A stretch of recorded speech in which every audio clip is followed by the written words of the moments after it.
Келечек 20-30 жылдан кийин булардын баарын глобалдуу шартта, белгисиз убакта көрүүгө болобу? Келечектин контуру кандай болот? Алар мындан ары так жана жарык болуулары үчүн New Generation эмне кылуулары керек?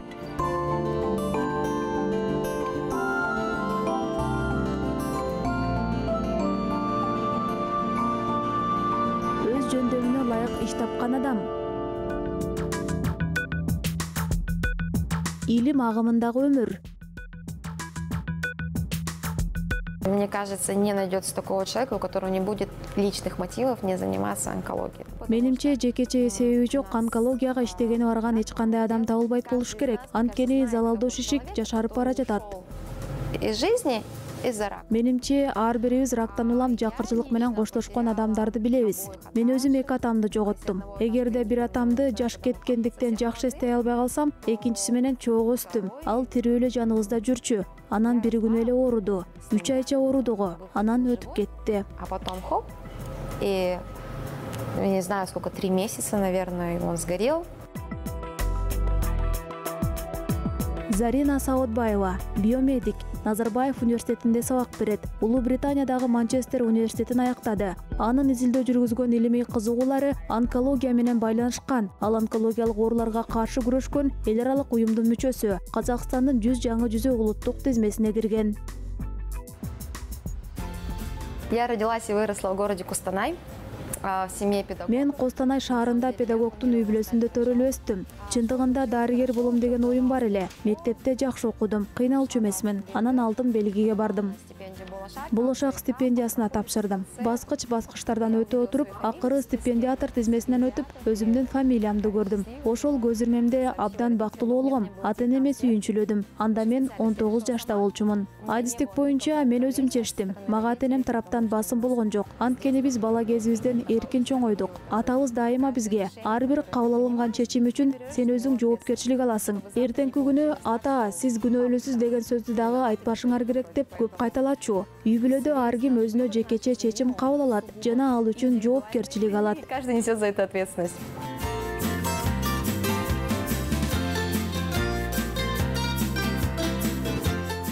Манчестерский университет я выбрала, потому что Манчестер университетин өзүм тандадым. Анткени Улуу Британиянын окуу жайлары арасында Манчестер университети изилдөө университеттери боюнча айтылуу Оксфорд жана Кембриджден кийинки эле 3-орунда турат. Ал кандайдыр бир жандуу жана кызыктуу чакан шаар. Ал жакта жашоо, билим алуу кызыктуу. Манчестерди мен жактырдым. Мен аны барган 1-күндөн тартып жактырып калдым. Бул Англиядагы эң жаанчыл шаар. Мен болсо жаанды сүйөм.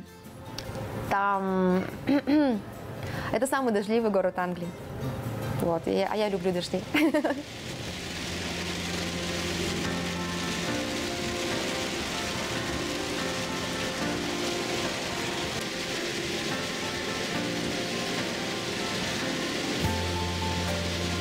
На 3-й год мы писали проект. Там было разделение, можно было выбрать свою отрасль. 3-жылы биз долбоор жаздык. Анан бөлүнүү керек болчу. Мен молекулярдык онкологияны тандадым жана Англиядагы белгилүү профессорго туш келдим. Анан биз эксперимент жасай баштадык. Ал мезгил бир эле учурда окуп дагы долбоор менен дагы иштеген эң татаал учур болду. Белгилүү бир белокторду өлүм жазасына тарткан башка атайын белоктор бар. Жөнөкөй тил менен айтканда онкобелоктор десек болот. Биз так ошол белокторго байланышып, аларды өлтүрө турган белокторду издедик. Мен алгачкы 2 жумада колумдан бир иш келбей жатканына ызаланып лабораторияда ыйлаганым эсимде. Оюма үйүмө кетип бара жатканым эсиме келди. Ошондой экспериментти кантип жакшыртуу керек дегенди дагы ойлондум. Анан кээде иш жөнүндөгү ой менен уйкудан ойгонгондо кадимкиде ишке тартыласың. Анан ал ишиң дагы кызыктуу боло баштайт. Дагы ошондой көз ирмемде мен чындап эле илим изилдегим келерин түшүндүм. Менин адистигим биомедик. Бул медицинага жакын адистик болгону менен дарыгерлердин ортосундагы айырма. Биз так ошол медицинада генетикалык молекулярдык негизин изилдеп үйрөнөбүз. Башкача айтканда биз оорунун кандайдыр бир жолдору менен алдын алуу же мыкты диагностиканы дарылоо жолдорун табуу деңгээлинде изилдеп үйрөнүүгө аракет кылабыз. Ар бир дарыгердин өзүнүн өкүнгөн жагдайы бар. Ал эми биздики жок. Мен абдан сезимтал жанмын. Мага чынында өзүмдүн адистигим жеңилирээк. А у нас такого нет. Я как человек очень эмоциональный, мне на самом деле легче в биомедицине. Some scientists from Moscow, Ukraine, like Russia, Ukraine, come over to do the experiments over here. We have a fantastic collaboration with other labs around the world.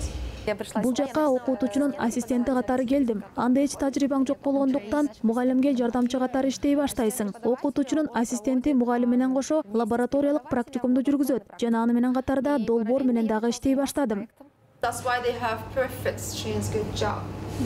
Проект называется «Исследование циркулирующих микрочастиц». Долбоор колоректуалдык рак менен жабыркаган бейтаптардын циркуляциядагы микробөлүкчөлөрүн изилдөө деп аталат. Угулушу абдан татаал бекен? Келиңиз анда ирети менен чечмелейли. Колоректуалдык рак деген эмне? Бул ичегинин залалдуу шишиги.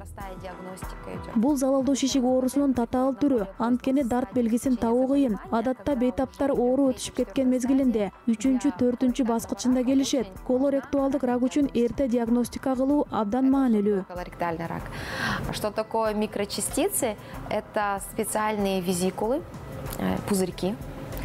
Колоректуалдык рак деген ушундай. Ал эми микробөлүкчөлөр деген эмне? Бул клеткалар бөлүп чыгарган атайын визикул, ыйлакчалар жана алар биздин организмдин суюктугун айланат. Аларды шилекейден, заарадан жана башка суюктуктардан табууга болот. Бул ыйлакчалардын өзгөчөлүгү эмнеде? Биринчиден алар бөлүнүп чыккан клетка же ээсинин клеткасы жөнүндө маалыматты алып жүрөт. Аларды кандай оңой эле бөлүп алууга болот? Считается то, что микрочастицы, они Микробөлүкчө оорунун жаңы очокторун пайда кылууга катышат. Ошондой эле алар организмдин иммундук тутумунан онкоклеткаларды жашырууга дагы катышы бар болушу ыктымал. Анткени рактын тынч өрчүшү иммундук тутумду алдап тынчтандыруу керек болот. Рак иммундук тутумдан качканга аракет кылат. Буга микробөлүкчө жардам бериши мүмкүн.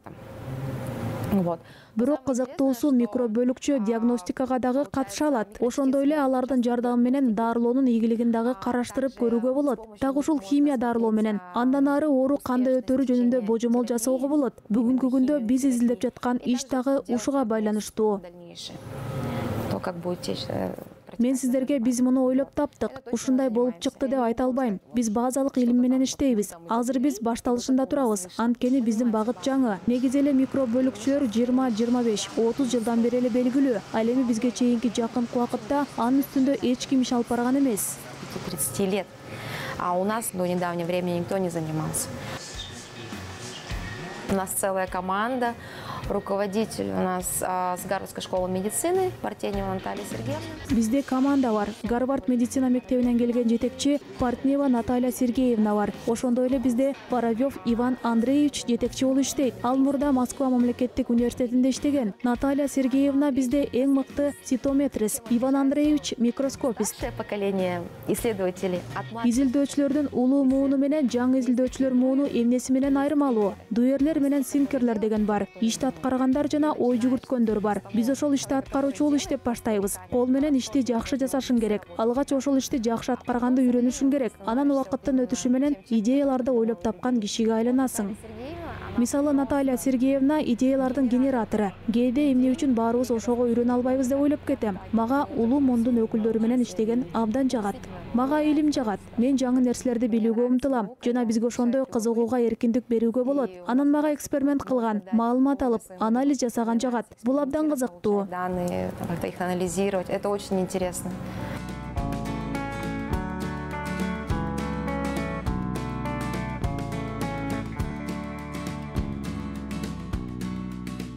Мое любопытство отражается на моих путешествиях. Менин кызыгуум саякатыма дагы таасир этет. Мен эмгек өргүүгө чыкканда эс алууну алысыраак жакта өткөргөнгө аракет кылам. Подальше, грубо говоря.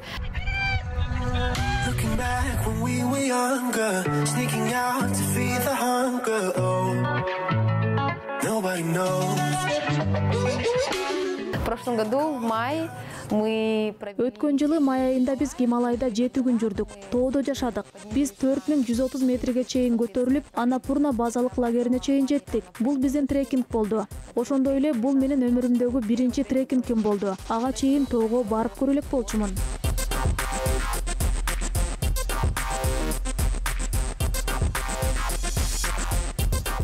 Путешествую я обычно с подругой Акмарал. Мен адатта саякатка курбум Акмарал менен чыгам. Биз ушундай өзгөчө саякат кылабыз. Каржылык жактан чакан жана кызыктуу саякаттарга барабыз. Бул жолу Ява аралын тандадык. Ал жакта Бромо жанар тоосуна көтөрүлдүк. Биз чындап эле вулкандын кратеринде болдук. Ылдыйдан түтүн чыгып, өзөгүндө ичинде бир нерсе кайнап жатты. Эң сонун көрүнөт экен. Анан Инжен кратерине барып келдик. Ал жактан күндүн чыкканын көрүп калыш үчүн жолго түнкү саат 2-де чыктык. Ал дагы сонун болду. Посмотреть, но это было здорово. Мы еще сами залезли на мотоцикл. Биз өзүбүз мотоцикл айдадык. Мен чынында автоунаа айдабайм, велосипед дагы теппейм. Бирок Акмарал машина менен жүрөт, велосипед тебет. Анан биз эгерде автоунаа айдап, велосипед тебе алсаң, мотоциклды дагы жөн эле айдай аласың деп ойлодук. Анан биз мотоциклге миндик, башыбызга шлем кийдик. Биринчи чакырымды өттүк. Анан жолдо бир киши туруптур. Акмарал эмнегедир анын сол жагынан өтүүнү чечти. Биз түз эле жарга барып жатканыбызды түшүндүк. Анан сол тарапка жыгылдык. Ошентип аман калдык. Менин саякатым эч бир күтүүсүз окуяларсыз өтпөйт. Ошондуктан мен ар кандай кырдаалдар үчүн дайыма камсыздандырууну жасатам. На всякий случай. Мы были на Гили Траваган, это один из островов Гили, их всего 3. Мы были на самом... Биз Гили Траваганда болдук. Ал Гили аралдарынын бири. Алар 3 аралдан турат. Биз эң эле эл көп, көңүлдүү жеринде болдук. Анан сууга түшүүнү чечтик. Анан бир көзүрмемде мен кокустук болгонун түшүндүм. Мен бир нерсе басып алдым. Тикенек киргендей болду. Бутумду көтөрсөм, андан ийне чыгып турат. Анан сууда жүрүп эле, "Акма, ийнени суур" деп кыйкырдым. Ал аны сууруп алды. Анан бутумду көтөрүп жакшылап карасам, дагы 7 шиш жүрөт. Деңиз грипписинин 8 ийнеси. Биз суудан чыгып медициналык жардам издедик. Дарыгер келгиче жерде сулук жаттым. Деңиз грипписинин ийнелери деге сыяктуу экен. Ошондуктан аны тикенек сыяктуу артка сууруп чыгаруу мүмкүн эмес. Ошондуктан дарыгер колуна балка алды. Анан бутумду кармап, "Эми биз ийнелерди сындырабыз" деп айтты. Анан ал мени балка менен койгулады. Мен болушунча айкырдым. Ийне кирген жерди көгөрүп чыккыча койгулады. Анан ал ийненин сыныктарын издей баштады. Бул чындап эле азап болду. Чын айтам, аябай кыйналдым.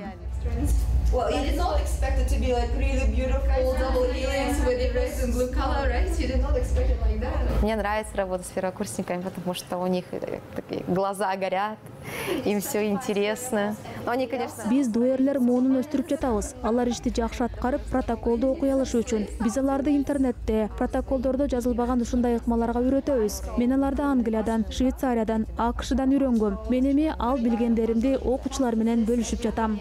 Алардын аракеттери ишке ашып, кандай ойлонуп жатканын, олуттуу көз карашын көрүп, Казакстандык илимдин келечеги бар деген дагы ойго келесиң. Бизде мен долбоор иштегим келет. Мага университеттердеги тигил же бул долбоор жөнүндө айтып бериңизчи деп кайрылган биринчи курстар аябагандай көп. Башкача айтканда, дароо эле карьерага багыт алуу, түз эле илимге киришүү. Алардын мына ушундай каалоосу, дилгерлиги өтө маанилүү. Аны өчүрбөй дароо колдоого алуу зарыл. Be sterile and just bring it to some lab and say like, okay, can you test whether I'm immune or not?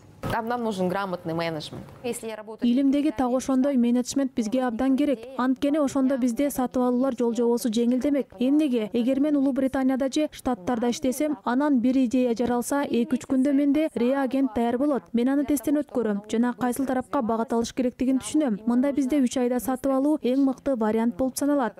Илим тез өнүгүүсү үчүн бизге так ошондой илимди ыкчам камсыздоо керек. Бизде ушул көйгөй абдан коч турат. Бирок Казакстандык илимде бизден эч ким ала албай турган нерсе бар. Ал биздин кадрлар.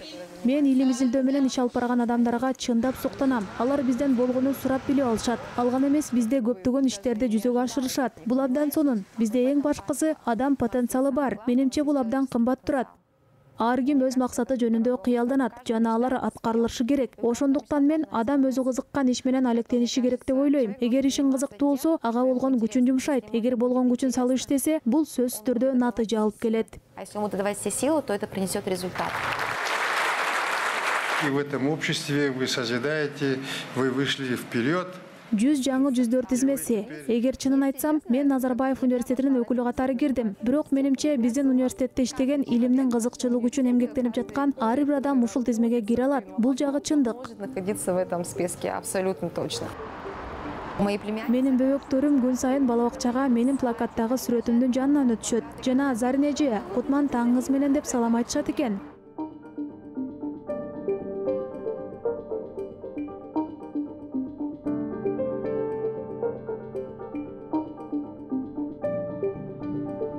Зарина Саудбаеванын планында FT даражасын алуу жана пост доктордук изилдөөнү бүтүрүү максаты бар. Казакстандык Жаш Илимпоз клиникалык онкологияда циркуляциядагы микроб бөлүкчүлөрдү изилдөө долбоорунун үстүндө иштөөнү улантууда. Ушул илимий изилдөө аркылуу учурдагы медицинанын эң орчундуу көйгөйлөрүнүн бири болуп калган ооруну эрте аныктоого салым кошууну дагы кыялданат.